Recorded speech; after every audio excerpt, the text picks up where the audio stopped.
Hello, this is Julie Leggett. Thank you for joining me. Welcome to all the new subscribers. Thank you for joining. Look forward to providing you some entertainment. I thought I'd do a very quick catch up on the blanket. When I was last on, I said I was going to mix all the three colours together, but I've had a slight change of heart. And I'm going to only mix two of them together, which are these two colours, the pink and the plum, and then the tie-dye purpley ones I didn't feel blended in quite as well as I thought. So I'm going to do one blanket that is just the tie-dye. I'll show you some of the squares that I've done up to now. I did two of the plum and the pink. I did one with the circle that I said I'm going to stick with circles and squares, and then followed the circle around with some stitches around the outside of the circle, and then randomly done the ones on the inside which I quite like. So that was that one. The square one I've done more like a darning sort of effect, so I've running stitched both ways, and I've gone on to the wool as well. So I will do some like that and probably change it up. And I think those two colours go well, but when I go and add one of these colours in, I feel that it doesn't quite look right. So that's why I've made that decision. And the thing is, I have done a blanket of each, so I don't need to mix them to get the size. I've already done a couple of the tie-dye ones, which I'm very pleased with. I might stick just with circles on here and just stick with the same pattern for now. I might change, I always change my mind as I go along. And I've just done the running stitch around the outside of the circle and then one on the inside. And I've just done a couple there. I'm just going to cut a few more circles. I'm using a bottle I've got just as a template and just a Sharpie pen. So I'll cut out 6. That's 4 done. 5, 6. Okay, I just get the scissors and cut those out. I'll do 2 at a time.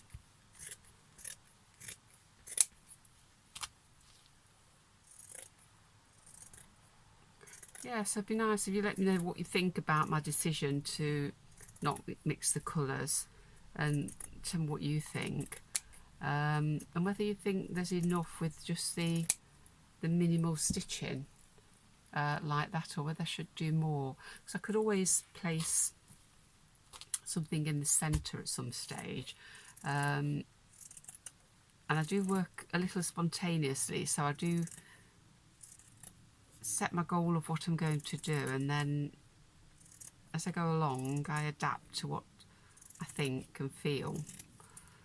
I always think that works best somehow, but I think if all of the blankets had been tie-dyed, they might have mixed better together, because one is completely different. It just, I don't think, is quite right. So I've got a feeling that what I'm going to do will be better. I shall just cut this one out so you don't have to watch me cutting circles out all the time. So I'll do the others later off camera, and I'll just stitch one while you're on, do one while or start one anyway. So let's pop that out the way. I'll take one of the purple. I just take them randomly and pop them on. I'll just pin it. It's quite a nice contrast there. I'll make that a little bit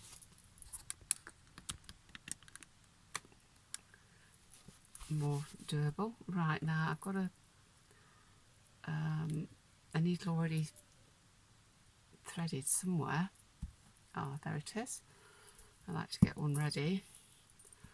And what I'm trying to do is to not make any knots on the back, because obviously the back of the blanket, so I'm threading. I'm going to look where I am, so from about there, I'm trying to go in between the wool so that I can, it's worked on the other ones, I'll show you how it's worked. I mean, the blanket, this particular blanket isn't the thickest blanket, to be honest, it's slightly lighter. So I'll pull that through, see if that works. Put it through to there. So I'll start stitching and I'll show you what I mean.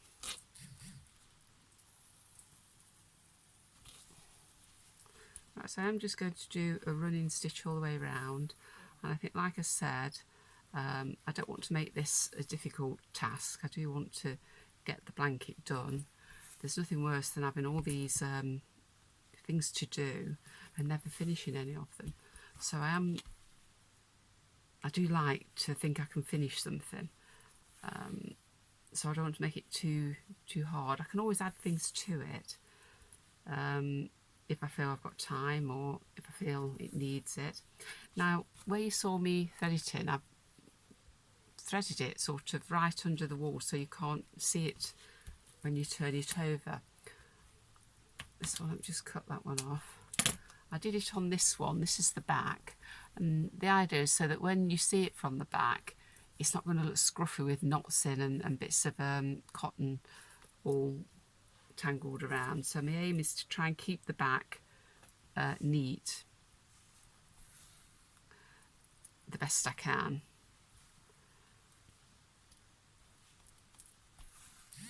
Because I wasn't planning on lining it with anything.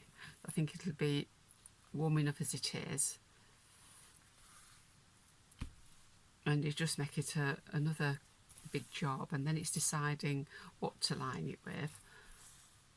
I think if I was going to line this, I'd want it to be something like silk, you know, and silk to back a blanket would be quite a lot of silk, wouldn't it?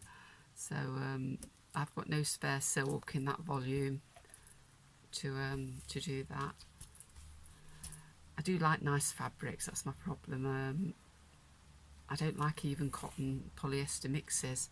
I do like 100% cotton and 100% wool. And if I'm working with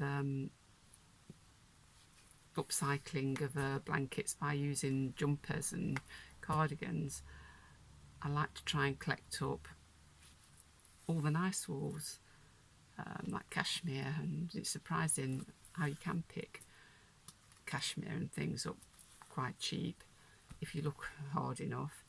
And things with Angora and Shetland.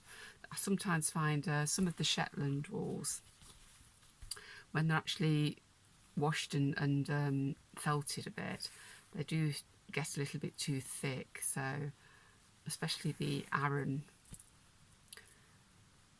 type jumpers, so try and avoid those, because that makes a very bulky blanket and it's not very comfortable or nice and soft to actually use, and you do want it to feel nice as well as look nice. So you see here, I'm just carrying on, going round the circle like that, and I just think this looks quite attractive. I was going to do more stitching, and then I thought, oh, I think this looks quite nice. It's going to be a bit more contemporary and not too much, because one of my things I do is I do like lots of stitching, and I work into things, and sometimes I think maybe I do too much stitching. So this one I'm going to do completely the opposite and do a little less stitching. You can see how quick this is. I mean, I've nearly completed this one while I'm chatting to you, and that is exactly what I want to do. I want to be able to do a few a night, and so we can try and get the blanket done. Now when you come to finish off the central one, it does become a lot easier, because you can thread it through the one that's actually, oh no, I won't do that. I've got to thread it through the actual fabric without it showing, or at least with minimal, and then do it through the central one. You see, and now pull it right through like that. Get the scissors and snip it. And as you can see, you can't see that on the back. It's neat enough. And so that's what I suggest you do if you're actually following this. Now these are I just come out of it. These are the ones squares I've got. I can see I've got a slight difference in size there, but I can cut them and make them all the same. I don't know what happened there. Maybe I'll do it now. Cut them to the small one. This one looks a bit oblongy.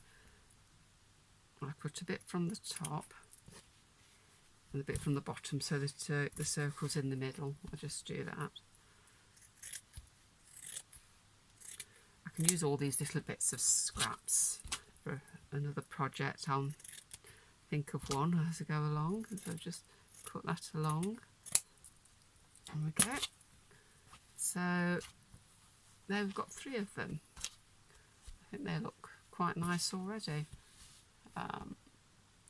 See them there.